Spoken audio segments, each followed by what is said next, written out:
Good day, everyone. Today I would like to briefly explain the steps to selecting a strong health research topic. Many students and health professionals want to do research, but they often struggle to identify a topic that is both meaningful and feasible. This framework provides a practical way to move from a broad area of interest to a strong and researchable topic.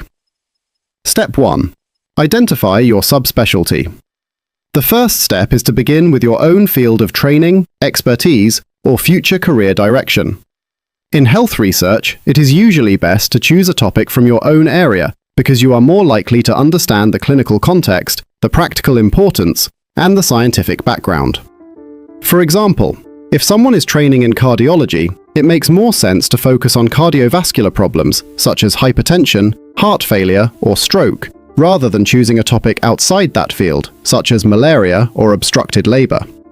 This helps ensure that your research remains relevant to your professional growth and future contribution. Step 2. Identify an important health problem. The second step is to identify a health problem of public health or clinical importance within your field. A strong research topic usually begins with a condition that is serious, common, disabling, fatal, or associated with frequent hospitalization.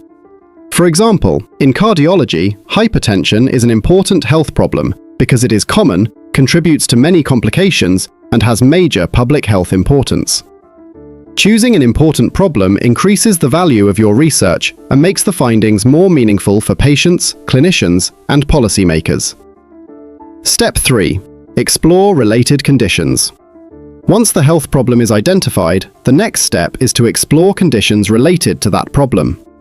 These may include causes, risk factors, better approaches to diagnosis, preventive factors, treatment-related issues, worsening conditions, or complications. This exploration can be done through several approaches: clinical observation, literature review, brainstorming among experts, expert discussion. For example, if the health problem is hypertension, one related condition might be poor sleep quality. This may emerge from patient observation, reading published studies, or discussing with specialists. At this stage, the aim is to generate research ideas that may have a relationship with the main health problem. Step 4. Assess whether the condition is already well established in the literature. After identifying a possible related condition, the next step is to ask, is this already well known in the scientific literature? This means you should search the literature carefully to determine whether the relationship has already been extensively studied, or whether there is still an important gap in knowledge. If the topic is already very well established, and there is little new value to add, then you may need to go back and explore other related conditions. But if the issue is not well studied, or if there is still uncertainty in your setting or population, then it may be worth pursuing. So this step helps you judge whether the idea is novel enough and whether it can contribute something meaningful to science or practice. Step 5. Assess research feasibility. If the condition is not yet well established, then you should assess whether it is actually researchable. In this framework, 4 main checks are important. The first is measurability. Can the condition be clearly defined or classified? For example, poor sleep quality can be measured using a scale such as the Pittsburgh Sleep Quality Index, where a score above a certain point may classify someone as having poor sleep. The second is availability. Is the condition present in your target population? For instance, if poor sleep quality is common among hypertensive patients, then it is available for study in that group. The third is plausibility. Is there a reasonable biological or clinical explanation for the relationship? For example, poor sleep may increase sympathetic activity, which in turn may contribute to elevated blood pressure. This makes the relationship biologically plausible. The fourth is usefulness. If the relationship turns out to be true, would the finding matter? Would it help improve prevention, diagnosis, management, or control of the health problem? If yes, then the topic has practical value. Step 6. Confirm that all key criteria are fulfilled. The final step is to bring all of the above together and ask whether the topic meets the essential criteria.